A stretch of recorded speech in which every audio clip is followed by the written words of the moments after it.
Students, welcome again अभी के channel पे। तो आज मैं दीक्षा लेके आई हूँ केमिस्ट्री का एक नया चैप्टर फॉर क्लास 10th। क्योंकि बहुत दिन से बच्चे कमेंट कर रहे थे कि मैम क्लास 10th का कोई टॉपिक बनाइए, specially this topic periodic classification. तो आज पीरियोडिक क्लासिफिकेशन को मैं डिस्कस करूंगी, उसके कुछ इंपॉर्टेंट टॉपिक को डिस्कस करूंगी। तो चलो शुरू करते हैं। इसके पहले मैं बता दूं कि ये चैप्टर सिर्फ और सिर्फ क्लास 10th के लिए इम्पोर्टेंट नहीं है, बल्कि क्लास 9th के लिए भी इम्पोर्टेंट है, and for both section CBSE and ICSE. तो चलो शुरू करें chapter periodic classification of elements and it's variations. हमको इस चैप्टर में पढ़ना क्या है? एलिमेंट्स के बारे में, एलिमेंट्स के वेरिएशंस के बारे में, पीरियोडिक क्लासिफिकेशन में एलिमेंट्स को कैसे क्लासिफाई किया गया है, कैसे उनको वेरिएशन दिया गया है।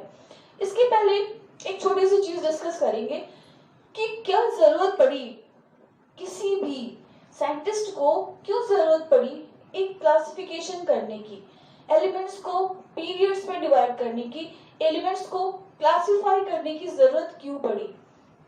जैसे घर में रहते हो ना, आपके पास बहुत सी बुक्स होती हैं, अगर सबको आप एक शेल्फ पे लगा दो तो पता चलेगा अगर आपको क्लास 10th की केमिस्ट्री की बुक खोजनी है तो बहुत टाइम लगेगा।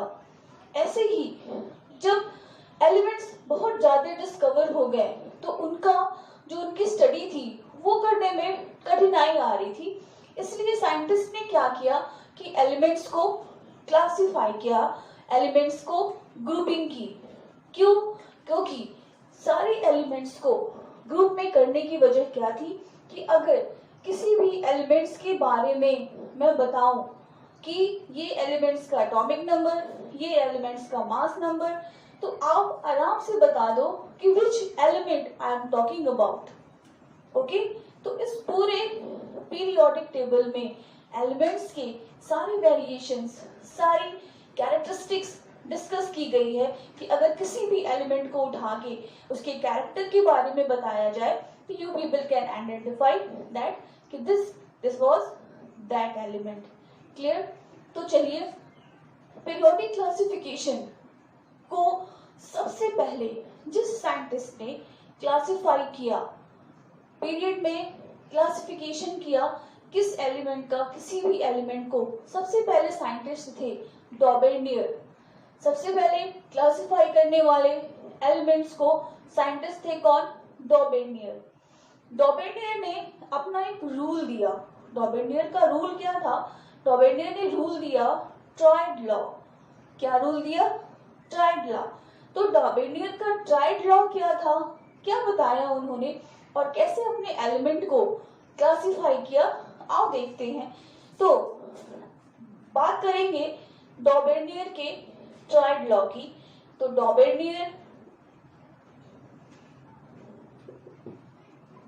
डॉबेर्नियर्स ट्राइड लॉ,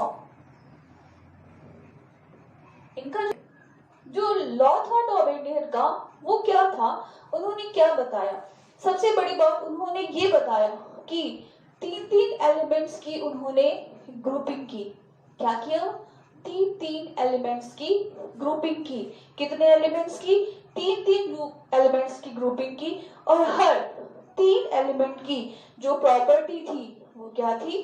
सेम थी। हर तीन एलिमेंट की प्रॉपर्टी क्या थी? सेम थी। तो ट्राइड लॉ क्या था? तीन एलिमेंट्स की ग्रुपिंग की। उन्होंने क्या किया? ग्रुप बनाया। कितने एलिमेंट्स का? तीन एलिमेंट्स की ग्रुपिंग की। और हर उन तीन एलिमेंट्स की प्रॉपर्टीज क्या थी? सेम थी। क्या बताया डॉबेर्नियर ने? डॉबेर्नियर ने ये बताया कि सपोज अगर हम एक एलिमेंट ले ए, तीन एलिमेंट की ग्रुपिंग करें जिसमें कि हम सपोज एक एलिमेंट ए, बी और सी, तीन एलिमेंट लिया, तो उन्होंने ये बताया कि जो एटॉमिक नंबर, व्हाट? एटॉमिक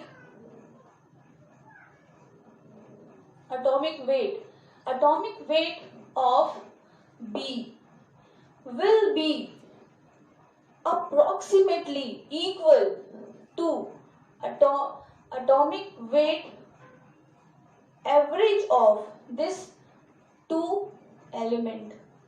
क्या बताया?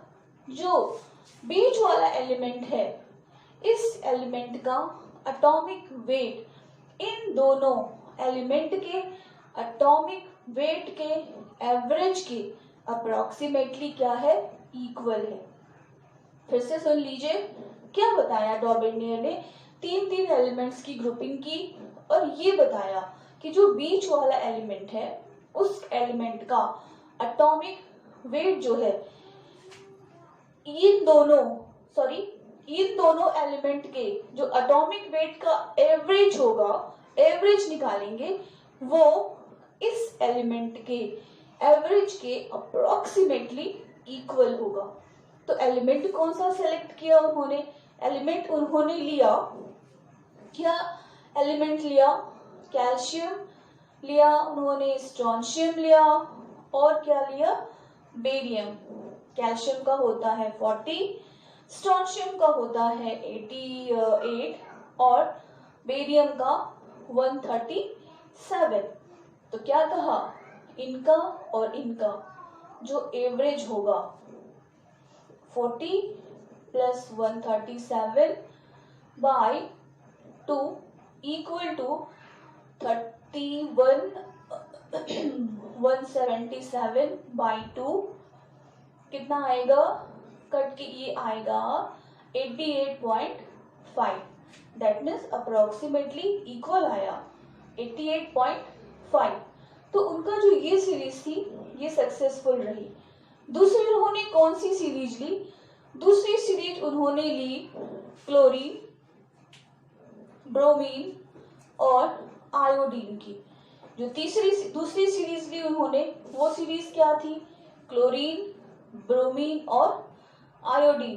क्लोरीन का एटॉमिक वेट 35.5, ब्रोमीन का 80, आयोडीन का 127। क्या कहा? इसका और इसका एवरेज 35.5 प्लस 127 बाई 2 कितना आएगा? ये आएगा आपका लगभग 162.5 बाई 2, 162.5 बाई 2 और ये कट के आएगा आपका 81.5। That means what? Approximately equal. तो ये भी सक्सेसफुल रही उनकी सीरीज। एक और सीरीज थी सोडियम, लिथियम और बेरिलियम की, वो भी सक्सेसफुल रही।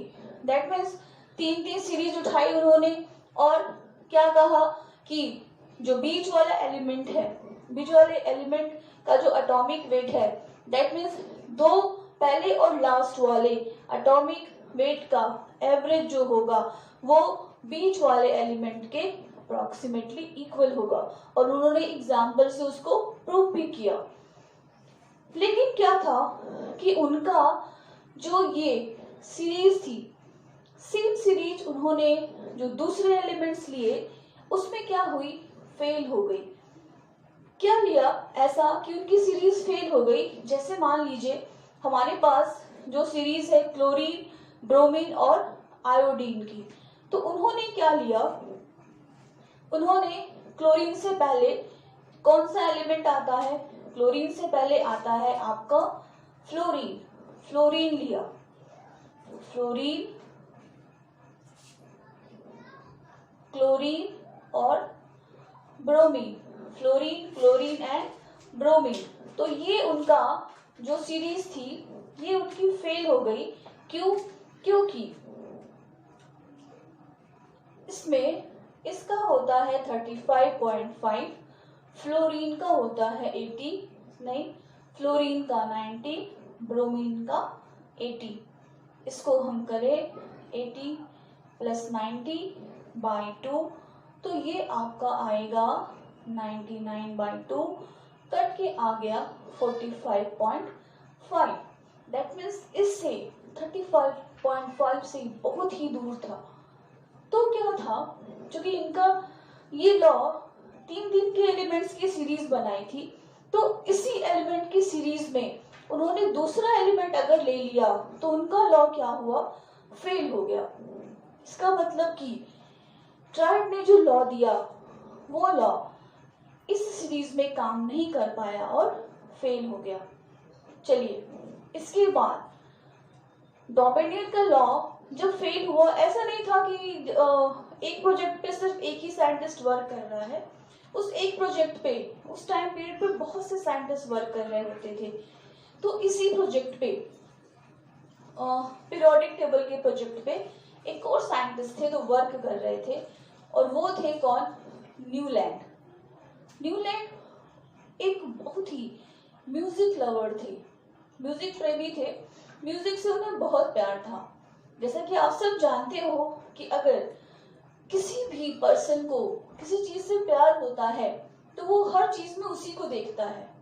आप सब अपने चाइल्डहुड में एक कार्टून शो आता है मोटू पतलू, ऑफ कोर्स देखते होंगे। मोटू याद है आपको? बिल्कुल याद होगा। मोटू क्या था, समोसा पसंद करता था, और उसको पता है, आप देखे ही होंगे आप, तो उसको हर चीज में समोसा नजर आता था, किसी भी चीज में उसको, क्योंकि समोसा उसको बहुत पसंद था। वैसे ही न्यूलैंड का क्या था कि Newland was a fond of music, बहुत म्यूजिक पसंद करता था।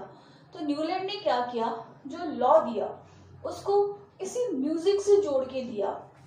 तो उनका जो लॉ था वो कहलाया Newland law of octave. Octave का मतलब होता है 7 सुर।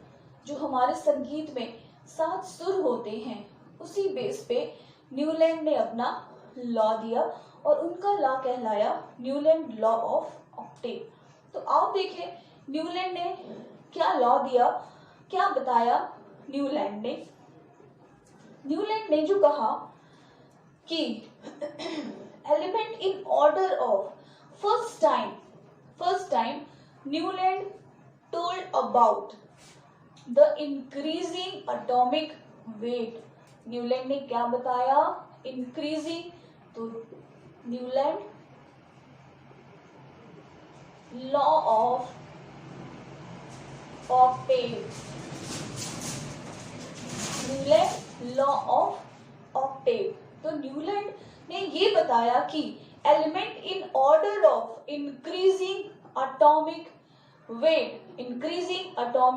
weight, if element were arranged in increasing atomic weight, first time Newland has told about the increasing atomic weight। उन्होंने एलिमेंट को कैसे अरेंज किया, उनके इंक्रीजिंग, बढ़ते हुए एटॉमिक वेट के सीरीज में अरेंज किया।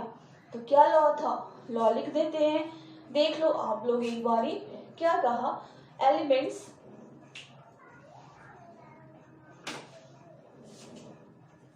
if elements were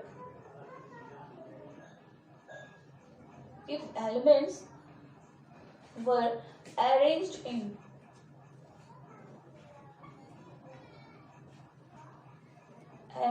in increasing atomic weight,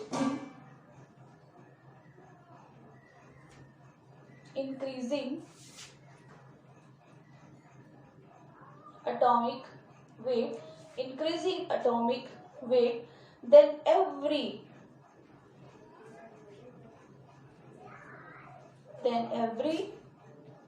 eighth element will have similar properties. Eighth element will have similar properties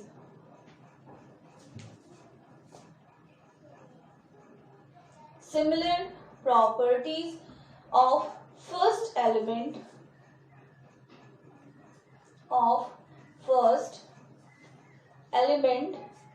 starting from everywhere,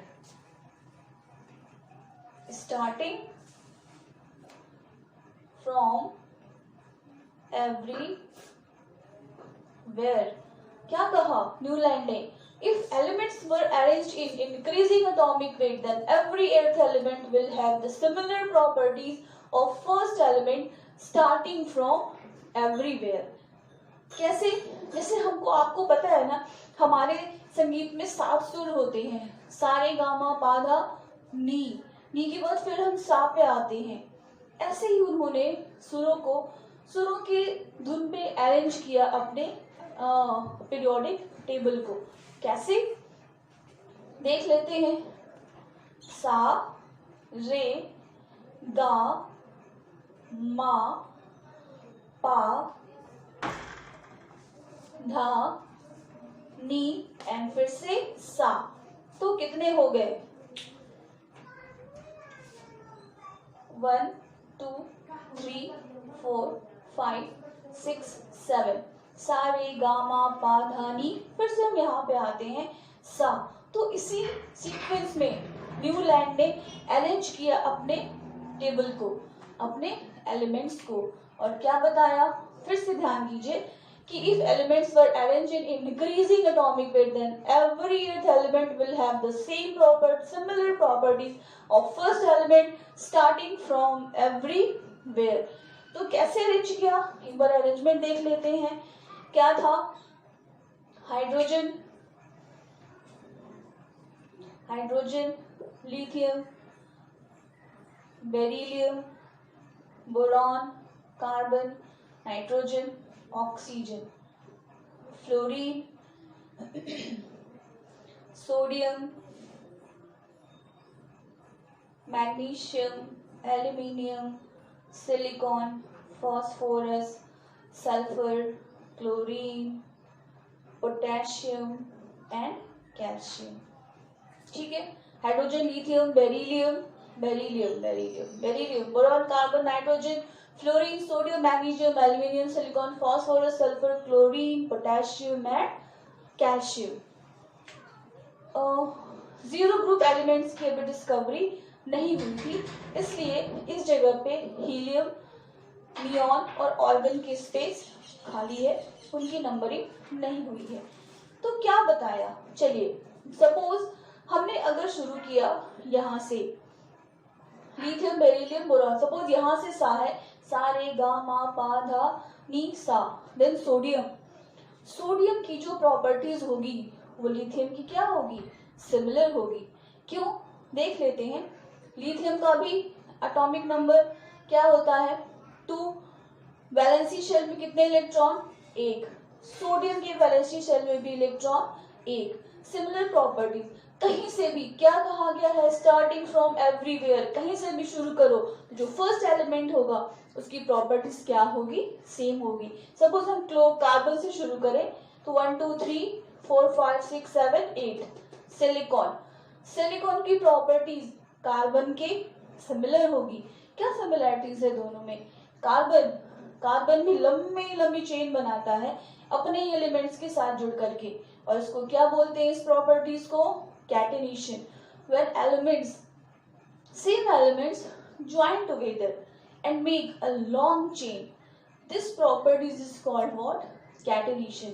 और सेम प्रॉपर्टीज सिलिकॉन भी follow करता है। तो अरेंज किया गया किस सीरीज में? इंक्रीजिंग एटॉमिक वेट की सीरीज में। और ये सीरीज खत्म हुई कहाँ पे? कैल्शियम पे आकर के। बहुत ही सक्सेसफुल इनकी, वेरी सक्सेसफुल इनका ये जो रहा था, अरेंजिंग का जो तरीका था बहुत ही सक्सेसफुल रहा था। इसी वजह से न्यूलैंड को डेवी अवार्ड मिला था। उस टाइम का बहुत बड़ा अवार्ड था, एक नोबेल अवार्ड जैसा था, डेवी अवार्ड बोला गया था, जो इनको मिला था। लेकिन कुछ कमियों के चलते जो न्यूलैंड का ये ऑक्टेव रूल था वो भी कहीं ना कहीं फेल हो गया था। तो सबसे पहले इनकी जो खास बात थी इनकी अरेंजिंग की, वो खास बात क्या थी? First time Newland has arranged the elements with their increasing atomic weight. इनकी बहुत बड़ी खासियत थी। अब इनकी डिमेरिट्स क्या थी? इनकी डिमेरिट्स थी पहली कि नोबल गैस की डिस्कवरी नहीं हुई थी। पहली जो डिमेरिट्स जिसकी वजह से इनका ये फेल हो गया था, क्या था? नोबेल गैस की डिस्कवरी नहीं हुई थी। दूसरा जो फेलियर था वो क्या हुआ था? Discovery of heavy element. जो हैवी एलिमेंट से कैल्शियम से जो ज्यादा हैवी एलिमेंट्स थे, मतलब कैल्शियम के बाद जो हैवी एलिमेंट्स आए, उनको ये इस सीरीज के थ्रू अरेंज नहीं कर पाए। तीसरी जो प्रॉब्लम आई, क्या आई, इन्होंने क्या किया, इन्होंने जो अनडिस्कवर्ड एलिमेंट थे उनके लिए कोई स्पेस नहीं छोड़ा। पहले क्या प्रॉब्लम थी जिसकी वजह से इनका फेल हुआ था? फर्स्ट प्रॉब्लम, नोबल गैस की डिस्कवरी नहीं करी। सेकंड प्रॉब्लम क्या आई थी? कैल्शियम के बाद जो हैवी एलिमेंट्स थे उनके लिए उनको ये अपने इस सीरीज में अरेंज नहीं कर पाए। तीसरी प्रॉब्लम क्या आई? इन्होंने स्पेस नहीं छोड़ा जो अनडिस्कवर्ड एलिमेंट्स थे, जिस वजह से इनका भी ये जो लॉ था ये फेल हो गया। लेकिन इनकी सीरीज की जो बहुत ही सक्सेसफुल बात रही थी वो क्या थी? ये बात थी अरेंज किया एलिमेंट को इंक्रीजिंग एटॉमिक वेट में।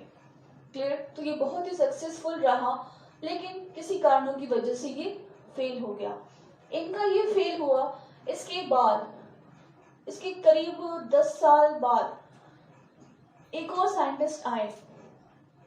वो साइंटिस्ट कौन थे? मेंडलीव। मेंडलीव क्या थे? मेंडलीव को ऐसा नहीं था कि अचानक से उनके दिमाग में आया कि नहीं हमको एक पीरियोडिक टेबल बनाना है, एलिमेंट को अरेंज करना है, ऐसा कुछ भी नहीं था। मेंडलीव का क्या था कि छोटी सी स्टोरी है उनकी कि जब वो सोए थे तो सपने में उन्होंने क्या देखा कि वो एक पीरियोडिक टेबल अरेंज कर रहे हैं। वो पीरियोडिक टेबल अरेंज कर रहे हैं, उसमें वो एलिमेंट्स की ग्रुपिंग कर रहे हैं। तो ये सब चीजें वो सपने में देख रहे थे। तो अचानक से उनको स्ट्राइक किया कि हमको भी एक ऐसी ही कोई सीरीज बनानी है, और उन्होंने पीरियोडिक टेबल की हाइपोथेसिस रखी। तो इसके बाद न्यूलैंड के बाद जो सबसे सक्सेसफुल साइंटिस्ट रहे वो थे कौन? डिमिट्रिव मेंडलीव। डिमिट्रिव मेंडलीव का पीरियोडिक टेबल कैसा था, क्या फॉर्मेशन था, कैसे अरेंज किया, उसको हम देखेंगे अपने नेक्स्ट लेक्चर में। आज का लेक्चर यही खत्म करते हैं। क्यों? ताकि आप तब तक इन 2 लेक्चर को समझ सको और इसको दिमाग में अच्छे से बैठा लो कि किसने क्या डिस्कवरी करी, डिस्कवरी का मेथड क्या था, पैटर्न क्या था, किसका सबसे सक्सेसफुल रहा, ये सब जान लो। तो कल हम डिस्कस करेंगे डिमिट्रिव मेंडलीव के पीरियोडिक टेबल का। तब तक आप इसको रिवाइज करो, घर बैठ के, घर में रहो, घर ही पे रहो और घर से बाहर बिल्कुल भी मत जाओ, और घर बैठ के मेरा चैनल देखो और सब्सक्राइब करो, ताकि जो भी मेरा नेक्स्ट लेक्चर हो वो आप उसकी इंफॉर्मेशन आप तक पहुंच सके। Till then, good bye everyone. और हाँ, एक बात और बता दूं, हमारे लेटेस्ट वीडियो के लिए और स्टडी मटेरियल के लिए आप हमारा टेलीग्राम चैनल भी ज्वाइन कर सकते हो, जिसकी लिंक हमारे डिस्क्रिप्शन में दी गई।